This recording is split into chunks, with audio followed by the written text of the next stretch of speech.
Olá, seja bem-vindo a mais um programa Você e a Lei com o advogado Dr. Moisés Absan.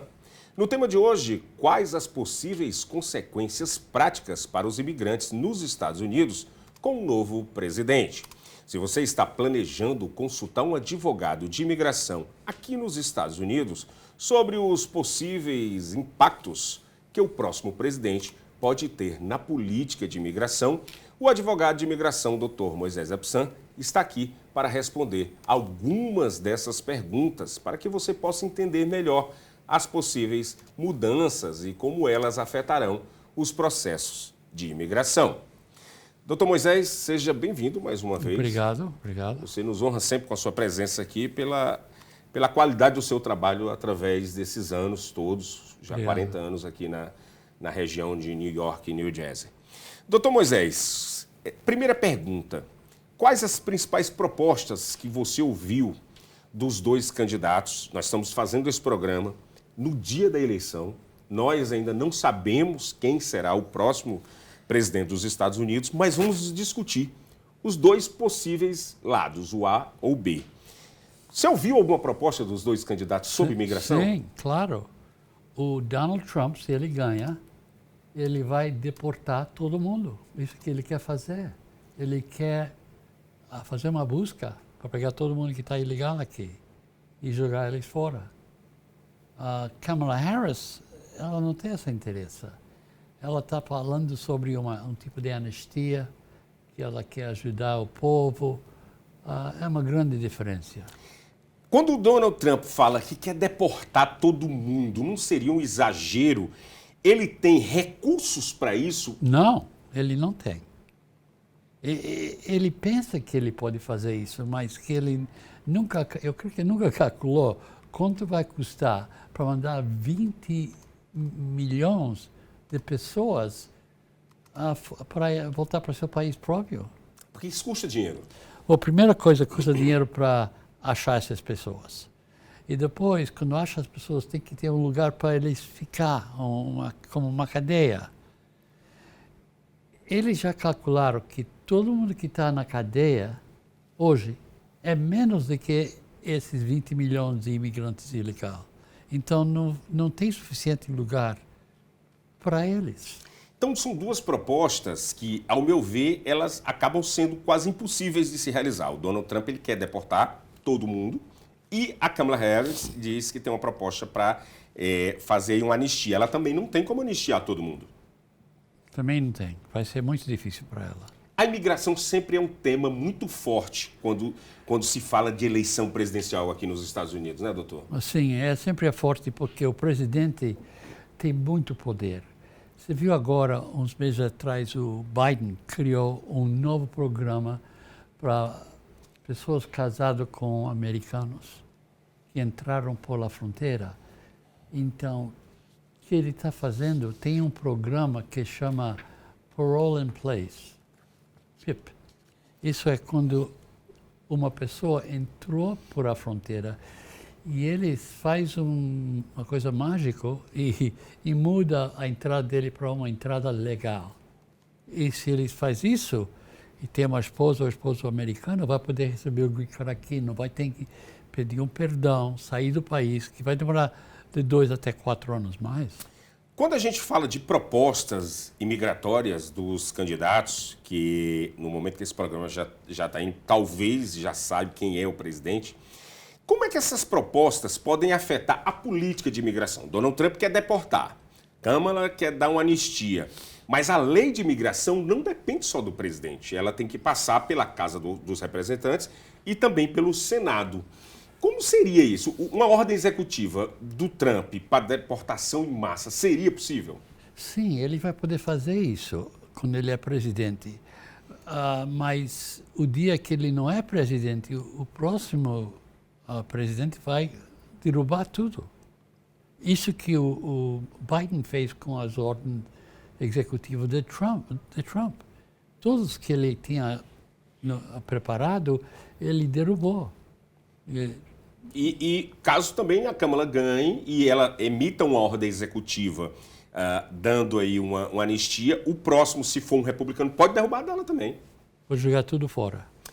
Como é que o novo presidente pode alterar as prioridades de imigração? Por exemplo, o foco em deportações, legalização de imigrantes indocumentados, programa de vistos, eles podem alterar isso só com a ordem executiva ou tem que passar pela Primeira coisa, nem precisa ordem executiva, porque eles são, o presidente é o chefe do Attorney General da imigração, ele é o chefe.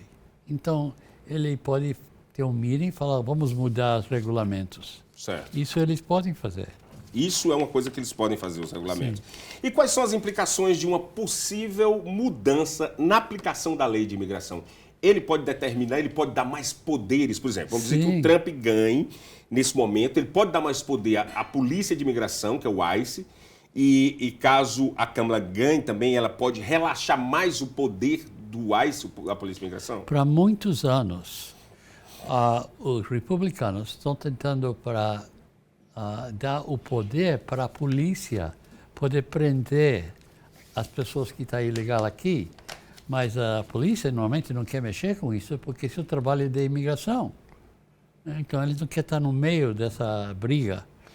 Já se falou aqui, doutor Moisés, em notícias que a gente viu em algumas emissoras sobre acabar com a cidade de santuários. O presidente dos Estados Unidos tem esse poder dentro das cidades que são dentro dos estados, que os estados têm muito poder também aqui dentro dos Estados Unidos? Ele não pode fechar, mas ele pode criar problemas para eles. Como se eles precisam de dinheiro para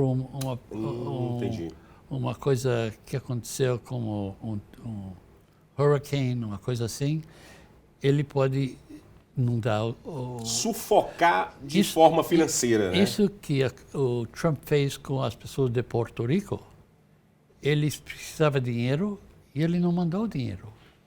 Em relação ao DACA, a gente sabe que o DACA ele foi feito pelo Barack Obama e foi suspenso, né? Foi suspenso pelo Trump. E hoje você não pode mais aplicar, você só pode renovar se você já tiver tido DACA. Pode, numa suposta vitória do Donald Trump, ele pode mudar alguma coisa nesse DACA também? Ele ainda pode? Ele pode, se ele quer. Ele pode cortar DACA 100%. Nem para renovar, por exemplo. Se eu renovo, ele pode emitir uma lei lá, dizer, nem para renovar eu permito mais. Ele pode fazer isso? Sim, ele pode cortar o programa completamente. E no caso do DACA, se a Kamala Harris ela ganha, ela pode reativar para novas aplicações? Ela pode, mas tem um caso na corte agora, então ela vai ter que ir naquela corte e lutar com a imigração em frente de um juiz federal para falar que não, eles têm o direito de ter DACA, ter a permissão de trabalho e viver nesse país. Essas pessoas que têm DACA chegaram aqui quando ele era muito pequeno e graduou high school aqui, o college, tudo. Então, nós hoje estamos vendo uma situação, doutor Moisés, que é como se fossem os dois lados de uma moeda.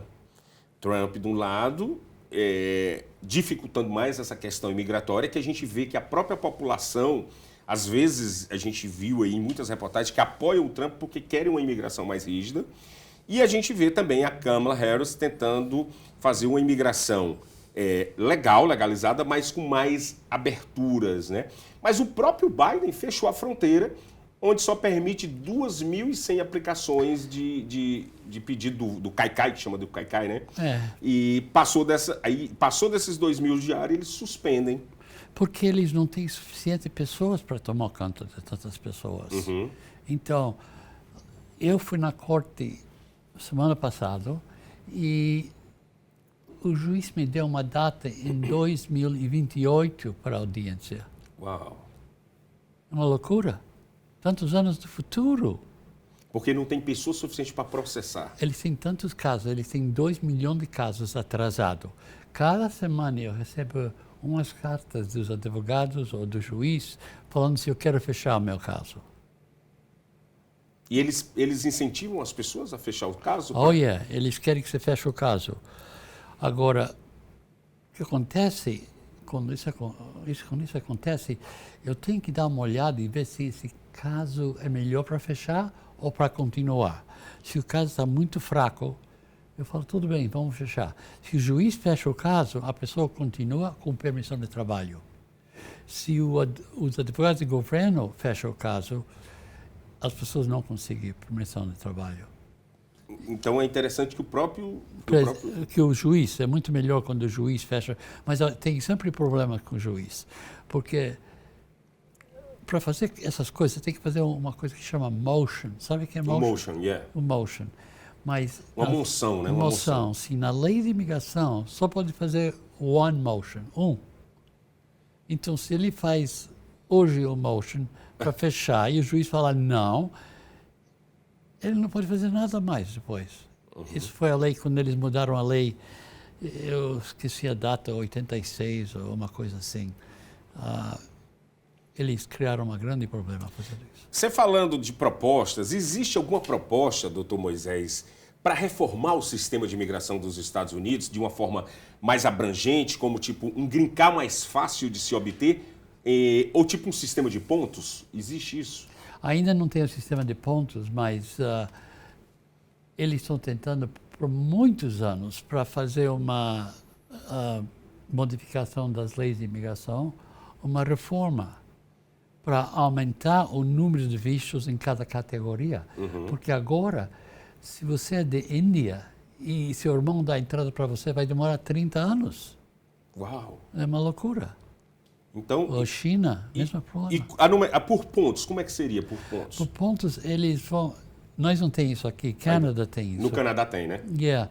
Mas eles vão ver, graduou a universidade, você ganha X pontos.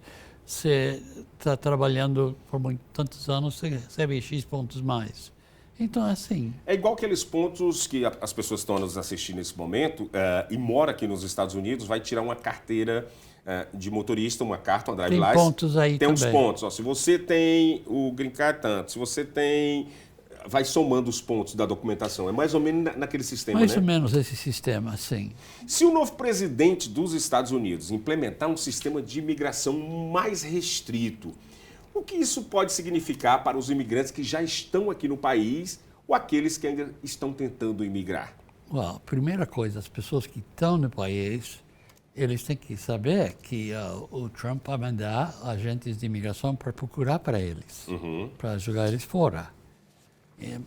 Isso é o grande problema, que o presidente pode controlar isso.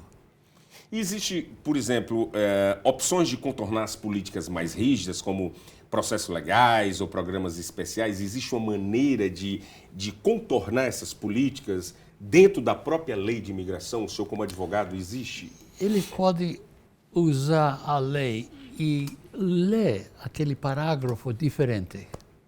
Eles só vão, não, nossa opinião agora é que esse parágrafo fala que ele não pode fazer isso. E antes falava que ele podia. Então, isso é uma forma de melhorar mais a política em relação àquela lei, né? Eles podem fazer o que eles querem, isso que é. E quais são as chances, doutor Moisés Apsan, as chances reais, falando aqui sinceramente para o nosso público que está nos assistindo nesse momento, aqui no Seaba Brazilian Television, de uma possível regularização de imigrantes indocumentados ou a criação de um caminho para a cidadania para aqueles que já estão no país há muitos anos? Existe essa possibilidade real para isso? Tem uma lei que chama Registry. Essa lei fala que todo mundo que chegou aqui antes de 1972 recebe o Green Card. Mas 72 é já muitos anos atrás. Então, que eles estão tentando para mudar essa data para uma data mais recente. Mais próxima daqui, né? Mais próxima, sim. Se eles fazem isso, resolvia todos os problemas. É interessante para os dois partidos, para os democratas e para os republicanos, a imigração ilegal para usar como poder político, poder de barganha. Eu vou anistiar, eu vou deportar. É interessante ter essa quantidade, mais de 12 milhões de imigrantes indocumentados para eles. É interessante, na sua opinião, como advogado? É muito interessante. Se tinha essa anistia, meu escritório estava muito busy. Nós estávamos falando antes, quando você me conheceu, ou era João, quando ele me conheceu, eu tinha um escritório em Manhattan, na Madison Avenue. Sim. Era 34 andar. quando ele chegou para falar comigo, tinha uma fila do elevador até fora do prédio. Esse foi para a anistia. E aí, quando tem tipo uma anistia dessas, as pessoas veem que estão qualificadas para ele e procuram um escritório de advocacia, né? Sim, isso que acontece. Porque as pessoas têm medo de fazer isso sozinho. Porque um erro pode atrapalhar o seu caso por anos. Uau! E isso que eu tenho muitos desses, com essas agências de viagem, de tradução, de notário público. Eles fazem erros pequenos que afetam o caso. E tem muito. Hoje o doutor Moisés Apsan está falando de um caso aqui que, inclusive, tanto o Trump ou o Kamala, se caso venha, um dos dois tem que ganhar, tinha que rever essa questão também, onde pessoas que não têm uma qualificação como advogado ficam aí vendendo serviços migratórios de resolver seu caso. Isso é um absurdo. A gente vê isso muito em grupos, principalmente grupos de Facebook, WhatsApp, mídia social, pessoas vendendo um serviço que não são qualificadas para fazer. E é ilegal. Aqui no Jersey, se a pessoa tem uma agência de viagem ou tradução ou notário público, ele pode ir na cadeia e ter uma grande multa. Aqui no Jersey é contra a lei isso. Doutor Moisés Apsan, estamos chegando já no final desse programa de hoje com um tema de como seria ou como será o próximo presidente da República dos Estados Unidos, o próximo presidente dos Estados Unidos, em relação à imigração. A última pergunta aqui que eu tenho, e em casa as pessoas estão assistindo a gente também, pode ser que essa seja uma dúvida, como o próximo presidente pode influenciar os programas de vistos de trabalho como o H-1B, o L-1 e outros vistos? Essa disponibilidade para profissionais estrangeiros estaria afetada também com o próximo presidente? O presidente tem muito poder, então o Congresso que muda essas leis. Então, ou o Senado ou a Câmara de Representantes. Então, eles podem mudar as leis se o presidente quer, e eles mudam a lei e vai na mesa dele, ele tem o direito de veto, falar que eu não quero, ou ele pode aceitar. Então, eles podem fazer o que eles querem. Mas com a ordem executiva, eles podem alterar a obtenção desses vistos? Eles podem, mas não é uma coisa permanente. Entendi, porque é uma lei, né? Eles podem falar que agora todo mundo que tem o visto de jornalista vai poder comprar uma casa aqui, eu não sei. E isso só é válido até que termina o prazo do presidente. Entendi. Porque aí o próximo presidente pode cortar tudo. Olha, doutor Moisés Apsan, mais uma vez aqui no Você e a Lei, trazendo o melhor da informação para você, principalmente nesse período em que há mudanças políticas nos Estados Unidos. Não perca na próxima semana, já vamos estar aí com o presidente definido e aí a gente vai ter uma visão melhor de como será a imigração daqui para frente. Hoje, se a Kamala ganha, é melhor para os imigrantes, 100%. Se Trump ganha, não é bom para os imigrantes. Mas para os advogados, se o Trump ganha, só vai ter mais trabalho com toda a deportação. Porque aí todos vão procurar seus direitos, né? Doutor Moisés, mais uma vez, muitíssimo obrigado por estar aqui com a gente. Esse foi Você e a Lei, esse programa que está há muitos anos na TV portuguesa e agora também na TV brasileira, aqui com a gente. Muito obrigado pela sua audiência e até o próximo programa.